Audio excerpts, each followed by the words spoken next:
kembali lagi dengan Ngopi VIP, ngobrol penuh inspirasi Fakultas Ilmu Pendidikan Universitas Negeri Malang. Saya awali dengan pantun terlebih dahulu, jalan-jalan ke Gondang Legi, jangan lupa beli Nagasari.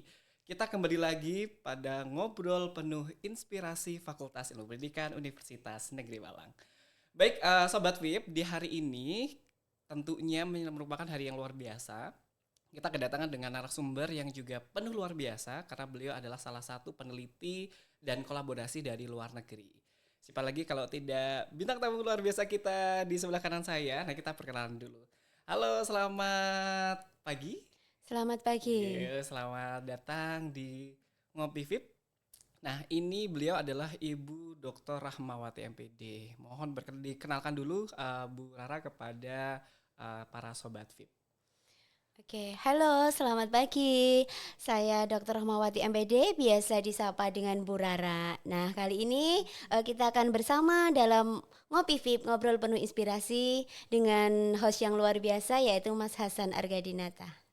Oke, baik. Terima kasih banyak Bu Rara. Di hari ini kita nanti akan banyak berbicara mengenai beberapa riset kolaborasi di luar negeri nih. Terutama nanti juga kita akan banyak berbincang tentang edupreneur, kemudian mutu karena for your information, Sobat VIP, bahwa beliau merupakan salah satu dosen di Departemen Administrasi Pendidikan Fakultas Ilmu Pendidikan Universitas Negeri Malang yang berfokus kepada penjaminan mutu di KBK, supervisi, dan total quality management yang ada di Universitas Negeri Malang. Baik, Bu Rara, coba kita akan kenalkan kepada Sobat VIP sebetulnya mutu yang ada di dunia pendidikan itu seputar bagaimana, Bu Rara? Oke, jadi sebenarnya ketika kita berbicara mutu dalam konteks dunia pendidikan itu bukan sekedar kita itu mengacu pada standar yang ada, tetapi bagaimana dalam prosesnya ini diupayakan sedemikian rupa untuk based on zero defect. Artinya apa? Karena dalam jasa pendidikan mutu itu adalah berupa layanan atau excellent service, tentunya mampu menghadirkan yang namanya customer satisfaction atau kepuasan dari pelanggan kita. Nah, itu merupakan salah satu indikator dalam mutu ketika kita berbicara konteks mutu di perguruan tinggi terutama dalam bidang jasa yang kita berikan. Seperti itu. Oke, luar biasa. Berarti memang excellent service ini menjadi hal yang penting ya ternyata di dunia pendidikan ya, Bu Rara. Nah, dalam kondisi di era sekarang, Bu Rara, apalagi di era bahwa sekarang ada perpisahan antara kementerian. Ada Kementerian Dikti Saintek dan kemudian ada Kementerian Pendidikan Dasar dan Menengah. Nah, apakah memang dengan adanya perpisahan klasterisasi antara perguruan tinggi dengan satuan pendidikan atau sekolah itu mutunya sama atau berbeda, Bu Rara? Oke, ketika kita berbicara klasterisasi, kemudian kita berbicara juga dengan berbagai standar yang ada baik di jenjang sistem persekolahan maupun perguruan tinggi, sebenarnya semua based on-nya itu berdasarkan pada standar. Ketika kita berbicara jenjang sistem persekolahan, tentunya yang kita gunakan adalah Peraturan Pemerintah Nomor 4 Tahun 2022 terkait dengan apa? Standar Nasional Pendidikan. Tetapi ketika kita berbicara mutu perguruan tinggi, itu juga memiliki standar yang berbeda, SNDikti seperti itu. Nah, dalam konteksnya, esensinya, kesamaannya ketika kita berbicara mutu atau quality itu tertuju pada excellent service, yang mana excellent service itu mampu menghadirkan customer satisfaction. Jadi ketika pelanggan itu atau klien merasa puas dengan layanan yang diberikan oleh lembaga pendidikan, itu merupakan salah satu indikator kebermutuan suatu lembaga. Seperti itu. Oke, tentunya jawaban luar biasa itu kan juga menjadi salah satu dasar dari Bu Rara ketika mengambil topik-topik riset ini ya, Bu Rara ya. Nah, bagaimana kondisi-kondisi topik-topik riset yang ada di dalam negeri dan luar negeri? Apakah dengan culture atau dengan budaya yang berbeda? Apakah juga total quality managementnya berbeda? Ataukah memang dari hasil penelitian kolaborasi dari beberapa negara itu sama, Bu Rara? Oke, nah ketika saya mengambil suatu topik ya Mas ya terkait dengan kepakaran saya yaitu di bidang sistem manajemen mutu pendidikan, sebenarnya ketika kita mengacu pada mutu, esensinya excellent service untuk menuju yang namanya customer satisfaction. Namun perlu diketahui juga bahwa setiap negara memiliki standar mutu pendidikan yang berbeda. Nah, ketika itu nanti digabungkan, contoh konkretnya ketika ini dalam area wilayah ASEAN atau Asia kita mengenalnya dengan AUNQIE untuk standar secara internasionalnya. Namun setiap negara juga memiliki standar-standar yang mungkin berbeda. Namun tidak menutup esensi bahwa ketika kita berbicara mutu adalah ketika apa yang direncanakan terkait dengan planning improvementnya itu nanti terrealisasi dalam prosesnya untuk mampu menghasilkan kebermutuan suatu institusi atau lembaga. Salah satu indikatornya selain excellent service yang diberikan juga adanya peningkatan kualitas atau mutu dari layanan maupun serapan dari outcome suatu lembaga pendidikan. Jadi kita tidak sekedar berbicara input, proses, output, tetapi outcome. Bagaimana keterserapan lulusan-lulusan pendidikan baik di dalam negeri maupun di luar negeri itu sesuai dengan tujuan awal dari implementasi standar mutu yang ada di setiap perguruan tinggi. Nah, terkait hal itu, topik-topik yang banyak saya teliti ketika kita berbicara sistem manajemen mutu pendidikan itu bukan sekedar dalam konteks input proses output tetapi juga outcome-nya. Salah satu contohnya ketika kita berbicara konteks perencanaannya atau input dan prosesnya. Saya lebih akan menitik tekankan pada talent management system berbasis kualitas. Karena apa? Karena ketika kita akan menghasilkan suatu output atau outcome yang berkualitas, tentunya kita juga harus melakukan proses kebermutuan dari input yang kita kelola sedemikian rupa. Nah, salah satunya yang kemarin menjadi salah satu fokus konsentrasi saya ketika saya berkolaborasi dengan negara Vietnam, tepatnya di Ho Chi Minh City, itu saya mengangkat tema terkait dengan talent management system based on quality service di era VUCA. Mengapa? Karena saat ini era globalisasi, kemudian transformasi digital yang masif itu menjadi salah satu tantangan yang memang bukan sekedar akan kita hadapi, tetapi telah kita hadapi dengan fokus pada 4 kompetensi dasar yaitu digital skill, kemudian digital etik, digital safety, dan juga digital culture. Itu salah satu upaya untuk mengintegrasikan bahwa baik itu tema riset di negara kita sendiri maupun negara lain itu semuanya untuk menghadapi global kompetitif yang senantiasa selalu dinamis perkembangannya. Seperti itu. Oke, baik. Kemudian dari 4 skill yang ada, Bu Rara, kemudian bagaimana kondisi-kondisi yang memang sudah ada di sekarang, termasuk di dalamnya dalam kondisi 4 skill yang ada di Indonesia. Kemudian jika tadi ke Vietnam, bagaimana kondisi 4 skill yang ada di Vietnam? Apakah ini bisa menjadi pembandingan dalam artian adalah, oh ternyata dalam kondisi sekarang perlakuan dari total quality management yang ada di Indonesia ini lebih baik daripada beberapa negara tetangga yang lainnya. Oke, ketika kita menyampaikan mana yang lebih baik, sebenarnya semuanya baik, tergantung dari standar apa yang memang itu menjadi salah satu acuan dari setiap negara itu.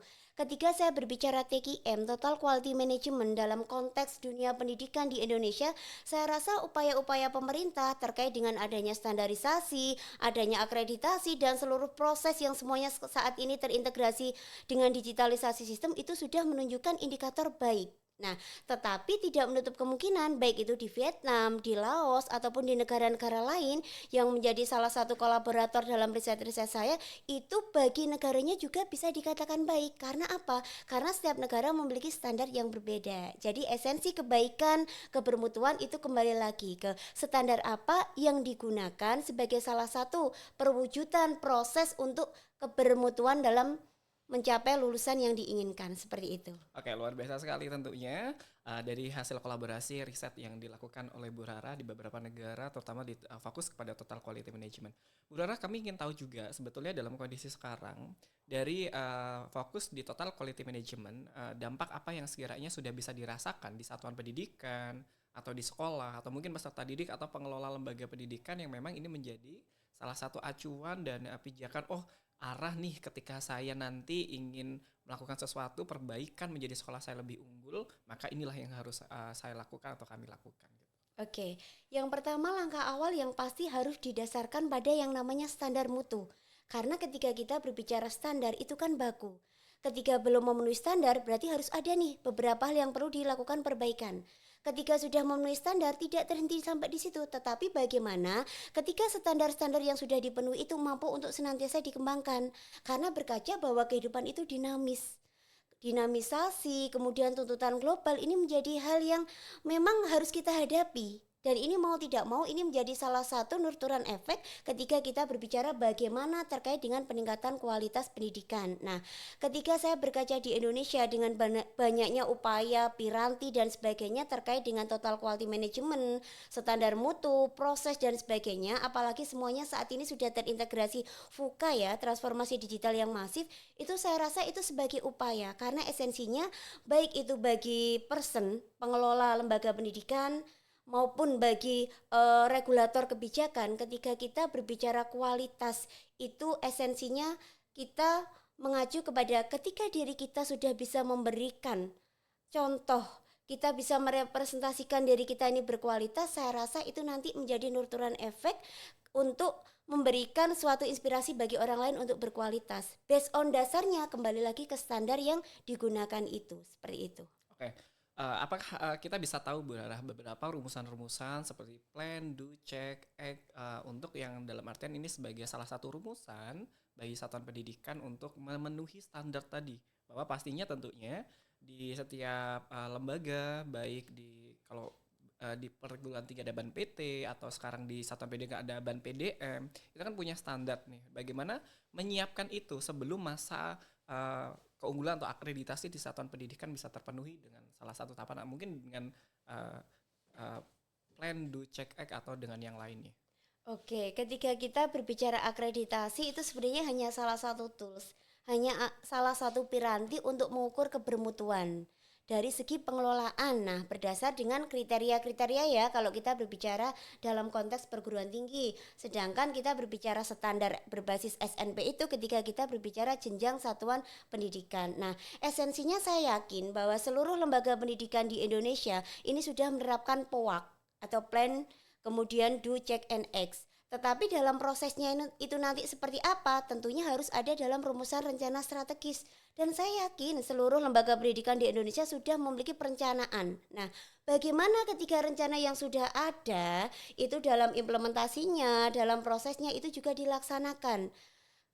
Sehingga ketika nanti dalam proses controlling di mana di dalamnya ada monitoring dan evaluating itu bukan menjadi suatu kendala baru atau problematika baru ketika itu memang sesuai dengan rencana yang sudah ada. Karena esensinya ketika kita berbicara sesuatu yang berkualitas, ingat bahwa rencana yang baik adalah rencana yang teraplikasi, bukan sekedar wacana, seperti itu. Oke, baik, terima kasih luar biasa Bu Rara. Terakhir mungkin agak sedikit mematah tentang edupreneur Bu Rara di satuan pendidikan. Bagaimana menurut Bu Rara tentang edupreneur di satuan pendidikan atau di berbagai lembaga yang menerapkan itu Bu Rara?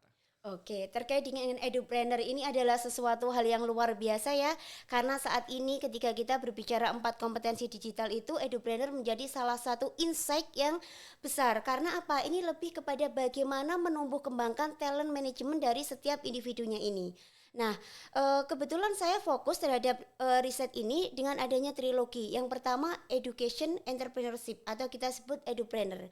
Yang kedua, technopreneur. Bagaimana teknologi-teknologi digital ini mampu untuk memberikan suatu amunisi dalam perkembangan edupreneur tersebut. Di mana nanti ketika dua tahap utama edupreneur dan teknopreneur ini sudah terrealisasi, maka ada sociopreneur. Di mana kemandirian seseorang dalam berwirausaha, dalam mengembangkan bisnis dan juga potensi yang ada dalam dirinya itu benar-benar ini terakomodasi. Nah, esensinya ketika pelaksanaan trilogi edupreneur itu saya harapkan menjadi salah satu kekuatan nih kepada para generasi penerus karena esensinya ketika kita melakukan segala sesuatu berdasar dari hati pasti hasilnya tidak akan pernah mengingkari bagaimana ekspektasi dan juga inspirasi kedepannya bagi yang lain seperti itu.